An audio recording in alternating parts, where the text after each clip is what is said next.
Tá bom. Coloquei a data errada aqui. Bom dia a todos. Hoje eu vou falar sobre artigo de tendões. Opa, espera só um pouquinho aqui. Não. Só um pouquinho aqui.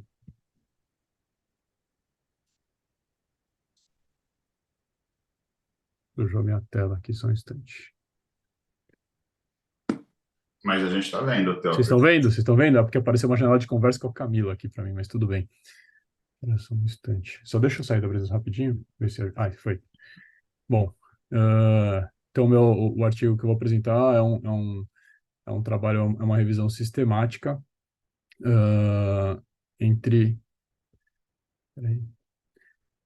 Comparando resultados similares no reparo de tendão quadríceps utilizando o túnel transósseo e âncoras de sutura, né? Foi publicado ano passado na revista Arthroscopy Sports Medicine Rehabilitation, em dezembro do ano passado, então bastante recente. Um pouquinho. Deixa eu ver se isso aqui vai. Acho que vai. Pronto. Esse aqui é o artigo. Bom, no descritivo, as lesões quadríceps são lesões agudas bastante infrequentes, correspondem a 5% das lesões ortopédicas, com uma incidência de 1,37 a cada 100 mil pessoas anualmente. E a causa mais comum é o trauma direto com contração do quadríceps, né, joelho em flexão e o pé plantado, é um mecanismo conhecido, sim, em adultos saudáveis, com um quadro clínico de ruptura seguido de queda e derrame e uma incapacidade de extensão ativa do joelho.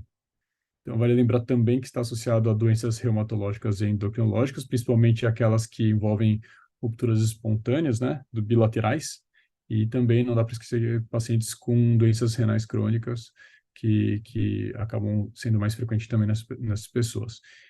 Quando a lesão completa, o tratamento preferível sempre é o tratamento cirúrgico, e o tratamento padrão ouro é a reconstrução com túneis transósseos, com uma sutura de alta tensão através desses túneis. É uma cirurgia com custo efetivo baixo, com alto índice de sucesso. No trabalho, ele fala que a técnica ela é exigente e apresenta risco de fratura atrogênica, além de lesão condral. Acho que não é a realidade de todo mundo aqui, né? Até separei aqui umas imagens de exposição do tendão e a confecção, ainda mais com escopia, onde você consegue ver, consegue fazer um espaço simétrico, consegue preservar a superfície articular sem maiores dificuldades. Não tenho também fotos e os trabalhos não mostram nessa revisão nem na bibliografia sobre os âncoras de sutura suprapatelares, mas essas âncoras, elas são descritas, obviamente, como mais caras, né? Utilizam menores incisões, fazem menos dissecções. Então, essa meta-análise, ela veio para avaliar tanto estudos clínicos quanto biomecânicos, com uma hipótese de que não há diferença significativa entre os resultados clínicos e biomecânicos nos dois tipos de técnica. Realizou na estratégia de busca nas principais plataformas, PubMed, Medline, Embase, Cochrane, CNHL, com uma ampla gama de termos para selecionar, desde lesões de quadríceps, tendão, quadríceps, lesões e retorno ao esporte. Foi feita uma consulta final em 2021.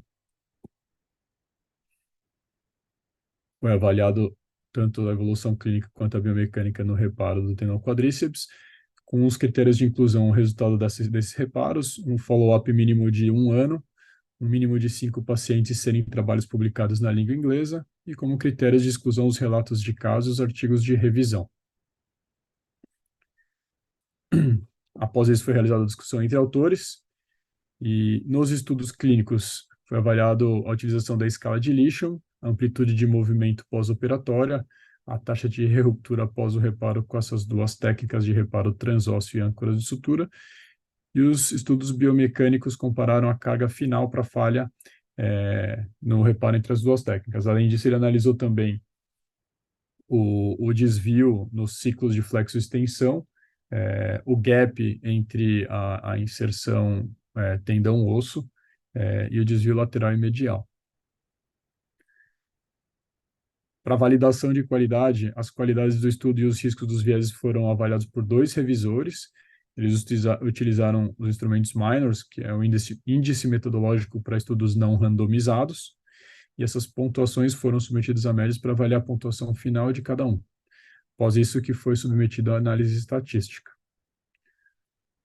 Eles levantaram, então, um total de 1.836 estudos potencialmente relevantes e, após a análise final, selecionaram 24 estudos adequados, tá?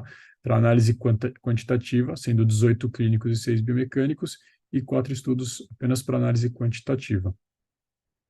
Desses estudos, 13 foram exclusivamente para túneis transósseos, que é a técnica mais consagrada e mais frequente, 7 estudos apenas para âncoras de sutura. Em relação ao nível de evidência, 11 deles eram nível 4, né, e 7 deles eram nível 3, que são as coortes retrospectivas. A idade média, 34,2 até 81,4 anos, sendo a maioria do sexo feminino, a maioria do sexo masculino, com um segmento dos estudos entre 1 a 10,25 anos de segmento. Analisando cada trabalho, os estudos clínicos encontraram uma escala de Lishman com uma pontuação de 72,8 a 94 para reparo transósseo e 88 a 92 para reparo com suturas com âncora. Então, ele cita que Elkin et al. Não acharam diferença significativa entre os dois grupos, com um Lishman de 72,8 para transósseo e 63 para âncoras de sutura, e o Pesser não viu diferença significativa avaliando 3 escalas, Lishman, Tegner e a subjetiva de KDC. Em relação à reruptura, 6 não descreveram nenhuma reruptura em 3 trabalhos de cada técnica. E nos estudos transósseos, teve, em Conrad et al., uma em queda de paciente com 4 meses pós-operatório. O de Langerhans, 2 rupturas. Esse é um trabalho que analisa mais a reabilitação, né, do que a comparação. Então, ele achou 2 no grupo de reabilitação tradicional restritiva e 2 na reabilitação que ele chama de funcional. E o Legrin et al., foram 7 rerupturas em diferentes momentos que ele não conseguiu relacionar. Em estudos específicos para âncoras de sutura, o Miri acharam que tiveram 2 pacientes e eles não seguiram o protocolo restrito pós-operatório. O estudo comparativo desse Elkin achou uma ruptura no grupo âncora e 3 no grupo transósseo. Em relação à amplitude de movimento, foram 12 estudos, com amplitude de movimento final entre 116 graus a 135 para o reparo transósseo e 117 a 138 para reparo com âncoras de sutura. Nesse trabalho comparativo de Elkin, ele não achou diferença significativa para ADM, e ele observou que nesse trabalho do Marzuki, ele fez um reparo um pouco diferente. Além da âncora com sutura, ele fez um cabo de reforço transpatelar, que muitas pessoas fazem, mas também não achou nenhuma diferença significativa. O Hart, ele achou uma carga final para a falha nesse estudo biomecânico inferior, mas ele usou a técnica de inserção de sutura, ele fez uma técnica diferente de dupla fileira, são 2 âncoras posteriores e 2 âncoras mais profundas, mostrando a superioridade dos túneis transósseos. E 2 estudos foram resultados superiores para âncoras de sutura, mas a mesma carga para falha foi encontrada nos 2 trabalhos, porém a diferença foi menos gap entre o tendão e o osso. Esse outro artigo da artroscopy do Kindia foi interessante porque ele fez 2 técnicas de âncoras diferentes e comparou as 3 técnicas. Além do tradicional do túnel, ele usou âncora sem nó e versus a âncora rosqueada. Ele achou que a âncora sem nó foi superior para a falha com a carga final e para a separação do tendão.